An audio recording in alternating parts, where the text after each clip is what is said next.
everyone, welcome back to Old Time Study with Astha. In the previous video we discussed about the diagonalization of matrix. In this video we will discuss about call on shares and requisites of a valid call. So let's get started with today's topic. Calls on shares.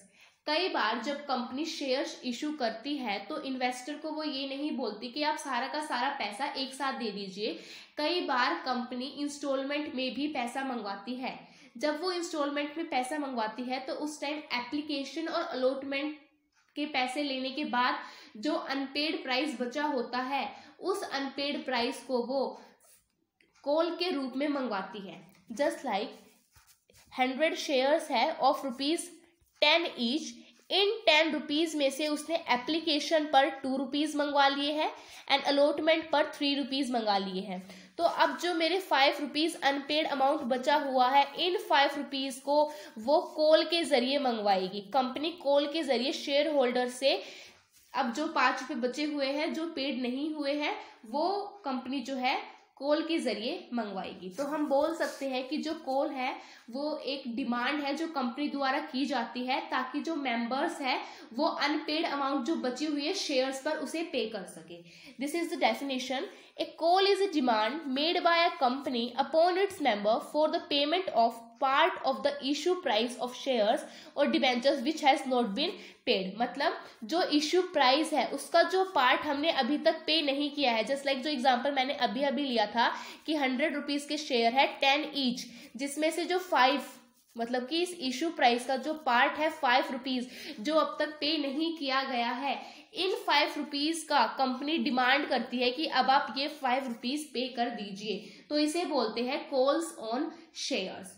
तो अब हमारी जो call है वो कब valid होगी कब invalid होगी ये समझने के लिए हमें 5 पॉइंट्स पढ़ने होते हैं। That is requisites of a valid call. First is resolution of board of director कि सबसे पहले जो बोर्ड ऑफ डायरेक्टर्स है वो रेजोल्यूशन पास करते हैं। रेजोल्यूशन में सब कुछ लिखा होता है कि कॉल का अमाउंट कितना होगा, प्लेस ऑफ पेमेंट क्या होगा और टाइम क्या होगा। फिर शेयर होल्डर्स को मेंबर्स को नोटिस प्रोवाइड किया जाता है 14 डेज का। थर्ड कि जो हम कॉल मंगवा रहे हैं वो यूनिफॉर्म बेसिस पर होनी चाहिए। फोर्थ कि जो कॉल का प्राइस है वो कॉल का प्राइस जो आपके डायरेक्टर्स होंगे वो अपने पर्सनल यूज के लिए पर्सनल बेनिफिट के लिए नहीं करेंगे। उन कॉल का जो अमाउंट होगा जो पैसे उन्हें मिलेंगे वो कंपनी के इंटरेस्ट के लिए ही यूज किया जाएगा। अगर आप उसे कंपनी के इंटरेस्ट में यूज नहीं कर रहे हैं उस कॉल के अमाउंट को तो वो कॉल इनवैलिड कॉल मानी जाएगी। Fifth is according to the provisions of the articles कि आप कॉल जो प्रोविजंस लिखे हुए हैं आपके आर्टिकल में उसके अनुसार मंगवाएंगे।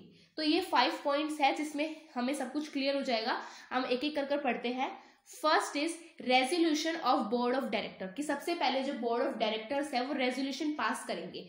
कॉल बनाते वक्त कुछ चीजें हैं जिनका हमें ध्यान रखना चाहिए।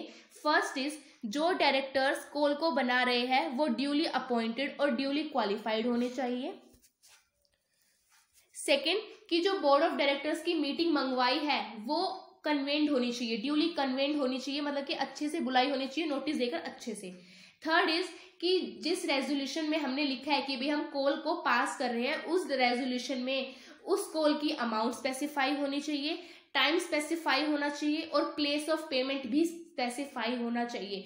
अगर किसी केस में इन ये तीनों पॉइंट सेटिस्फाई नहीं कर रहे हैं तो जो हमारी कॉल है हमारी कॉल इनवैलिड कॉल मानी जाएगी, हमारी कॉल वैलिड कॉल नहीं मानी जाएगी। जस्ट लाइक एक केस है that is east and west insurance company limited versus Mrs Kamla Jayantilal Mehta. इस केस में क्या हुआ कि डायरेक्टर्स ने 2 रेजोल्यूशन पास किए एक सेम पर्पस के लिए। पर्पस क्या था कि उन्हें कॉल मनी मंगवाना था।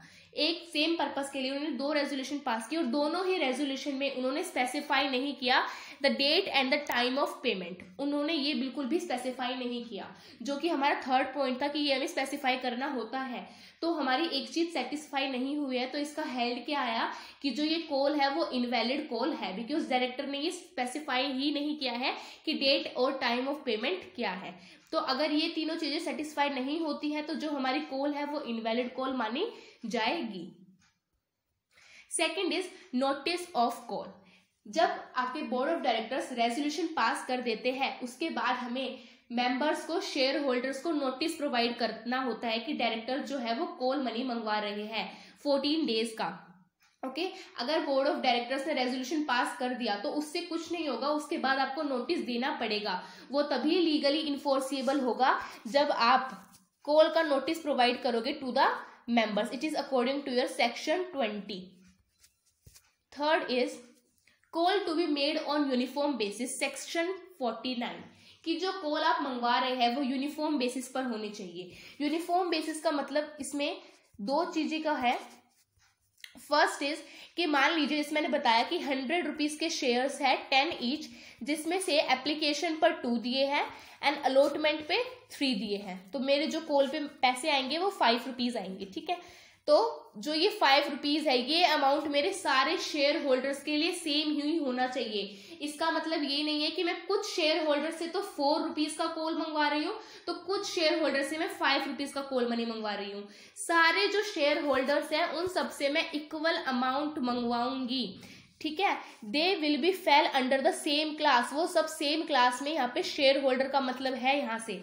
और सेकेंड पॉइंट ये है कि अगर मान लो कि मैंने जो फर्स्ट कॉल और सेकंड कॉल के बीच में जो टाइम डिफरेंस है वो 1 मंथ है, तो थर्ड कॉल के बीच में और सेकंड कॉल के बीच में भी उतना ही डिफरेंस होना चाहिए। ज्यादा जो टाइम है वो नहीं लेना चाहिए, ज्यादा डिले नहीं होना चाहिए। अगर मेरा फर्स्ट और सेकंड कॉल के बीच में जो मैंने पैसे मंगवाए हैं उसके बीच में मेरा 1 मंथ डिफरेंस है, तो थर्ड के बीच में भी मेरा 1 मंथ ही डिफरेंस होना चाहिए, यूनिफॉर्म बेसिस पर होना चाहिए। इसके ऊपर भी एक केस है, डेट इज गलवोए वर्सेस हेलेक कॉन्सर्ट सोसाइटी, जिसमें एक शेयर होल्डर थे जी। इसमें क्या था कि जो फर्स्ट 2 कॉल्स थी उस पर ना बहुत ज्यादा डिले हो गया था। फर्स्ट 2 कॉल्स तो उन्होंने मंगवा ली, लेकिन जब थर्ड कॉल मंगवाई ना तो उसमें बहुत ज्यादा डिले हुआ, बहुत ज्यादा। आप एग्जांपल ले सकते हैं, जैसे फर्स्ट और सेकंड कॉल में उन्होंने 1 मंथ में कॉल मंगवा ली, लेकिन जब उन्होंने थर्ड मंगवानी थी ना तो उस केस में बहुत ज्यादा डिले हुआ, ग्रेट डिले हुआ। तो जिसमें जो ये आपकी कॉल है ये वैलिड कॉल नहीं मानी जाएगी, ये कॉल जो है वो इनवैलिड कॉल मानी जाएगी, बिकॉज ये जो है यूनिफॉर्म बेसिस पर नहीं है according to section 49।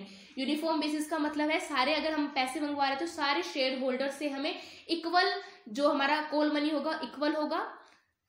And second is कि जो टाइम है वो भी हमारा सेम होना चाहिए। इक्वल का मतलब ये नहीं है, मेरे कहने का मतलब है जो हमारा इशू जो अनपेड अमाउंट होगा, जस्ट लाइक मैंने अभी इसमें 5 लिया था।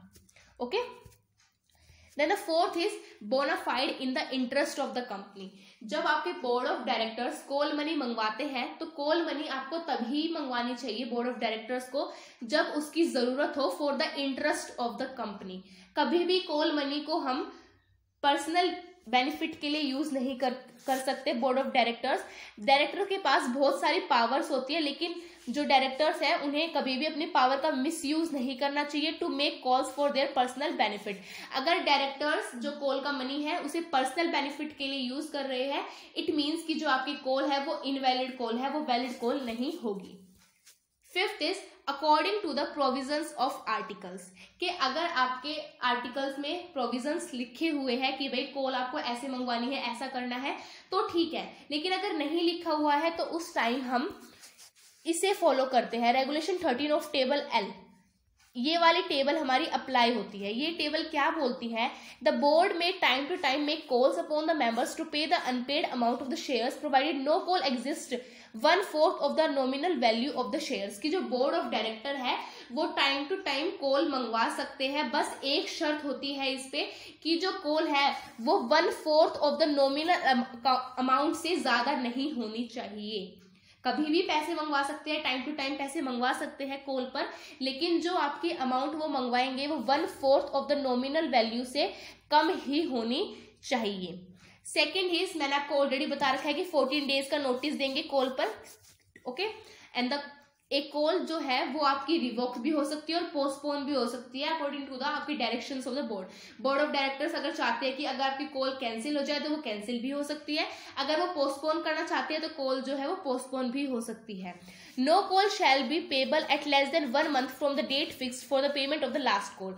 जो लास्ट कॉल की पेमेंट है, कोई भी कॉल जो है वो फिक्स नहीं होनी चाहिए 1 महीने से कम, वो 1 महीने से ज्यादा ही होनी चाहिए। ओके, सो अगर इसमें से कोई कंडीशन आपकी अप्लाई नहीं हो रही है तो आपकी कॉल क्या मानी जाएगी, इनवैलिड मानी जाएगी।